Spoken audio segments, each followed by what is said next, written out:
Curve.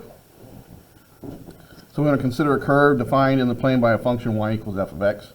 And you can see the curve right there.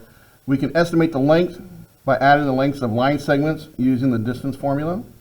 As the number of line segments increases, the better the approximation becomes. Kind of using the same concept as a Riemann sum. And so the distance between here and here is that line segment. And then I can make little right triangles here and use Pythagorean theorem to help me find that length. So the distance between these 2 points is basically the change in the x divided by squared plus the y change squared. And you take the square root of that. So by taking that concept and doing closer and closer points, more and more points, and get those segments are smaller and smaller, but they're still segments. And we take all those things to the extreme level and then take the limit as the number of segments increases to infinity, you get the arc length formula. Okay? And so they took this whole thing right here. F prime is, remember, the change in y over the change in x, so they kind of like did a little action going on here. And then the extra, when they factor out the change in the x from a square root,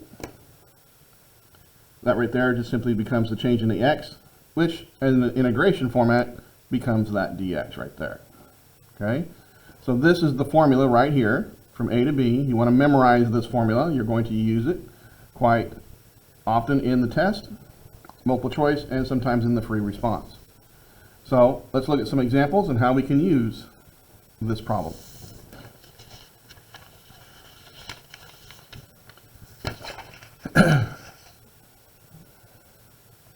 All right, so the first question here gets us used to the concept of what we're doing here. So let's set one up. Set up an integral that represents the length of the curve defined by this function f of x equals x squared on this interval. So how do I use the formula? What do I need to go through? What's going on? Okay.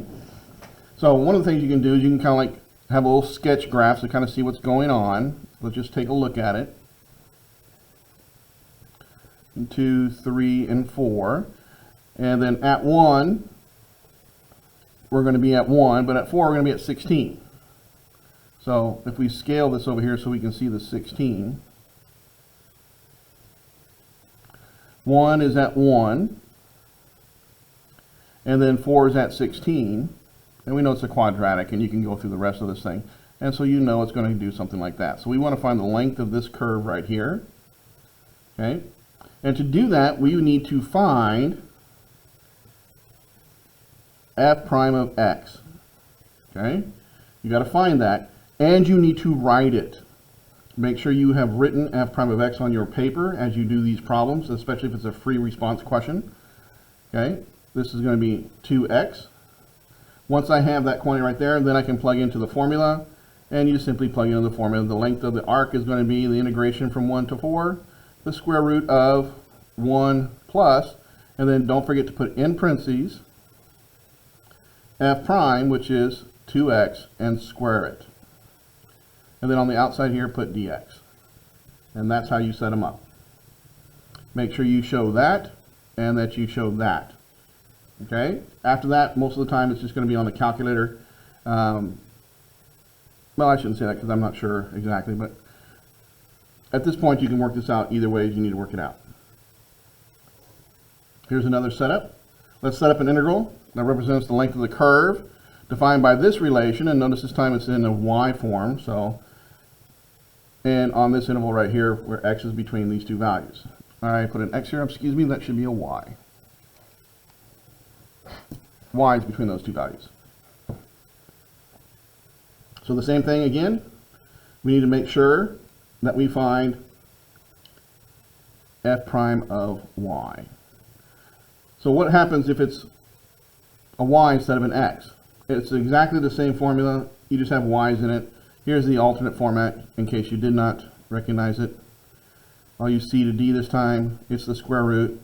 1 plus, in this case, instead of f prime of x, it's going to be f prime of y squared dy. So it's just the same formula, just with the y's instead. So what is y prime of this? So as you work it out, you're going to get 8. You'll get 2 minus y, lower the power of 1, then chain rule, don't forget the chain rule, so you got a negative 1 here, so you get a negative 8 times 2 minus y. And so once I have that, it's very simple to just simply plug into the formula. In this case, we're going to go from 3/2 to 3, 1 plus negative 8, 2 minus y, quantity squared, dy. And that's the setup. Okay, here's another one. Another variation on this problem that you might be able to see. Find the curve that contains this point, whose length from 1 to 4 is given by this formula. So now I gave you the length formula. You have to tell me the function that created it. All right, well, if we understand how this formula is created, we know that this quantity right here is going to be f prime of x, quantity squared, is equal to 16x to the 6th. So then what is f prime of x going to equal? Well, just square root this over here, and you're going to get 4x to the 3rd. Well, if f prime is 4x to the 3rd, then if I integrate it, I should get my f. So integrating this, raise to the power 1 divided by the raised exponent, you're basically going to get 4 times x to the 4th over 4 plus a constant, or x to the 4th plus a constant. And then they gave you initial conditions here from 0 to 3. So here you have, this is literally y or f of x, however you want to look at it. Okay, and so then you have 3 is 0 to the 4th power plus a constant. So that constant is 3. So your f of x is x to the 4th plus 3.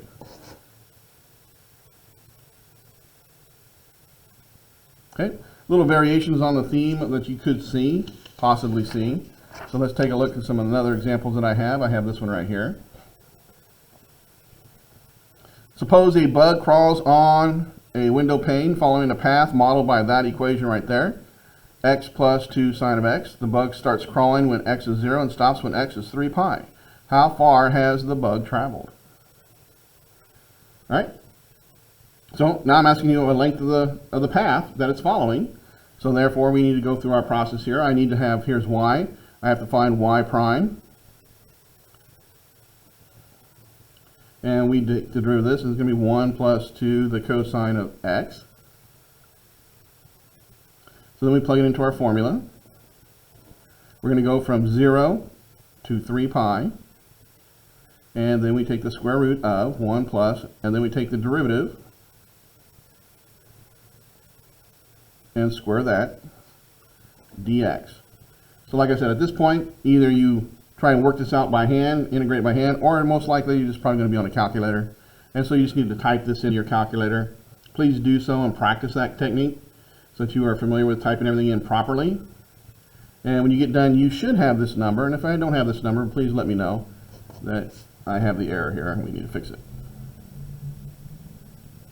Okay? And here's the last example right here. Let R be the region in the first quadrant bounded by the graph of f. The coordinate axes, that's the x and y axis, the vertical line, x equals k, where k is greater than 0. The region R is shown in this figure, which is this right here.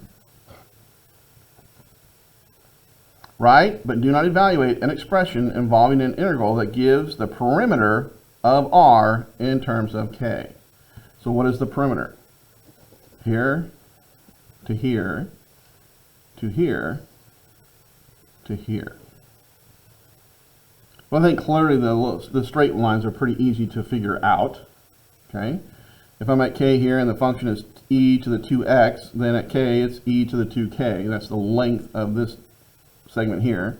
This segment is obviously going to be k, and this segment right here is obviously going to be a 1. So my perimeter is going to equal 1 plus k plus e to the 2k plus the length of that curve. So really the only thing I need to find here is the length of that curve. So follow the same procedure to find the derivative and write it. The derivative of e to the x is 2e to the 2x. So L is going to be from 0 to k.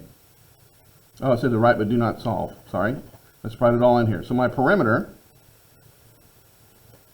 is going to be 1 plus k plus e to the 2k plus, and then L is going to be the integration from 0 to k, 1 plus 2e to the 2x squared dx. And so that is an expression for the perimeter. Okay?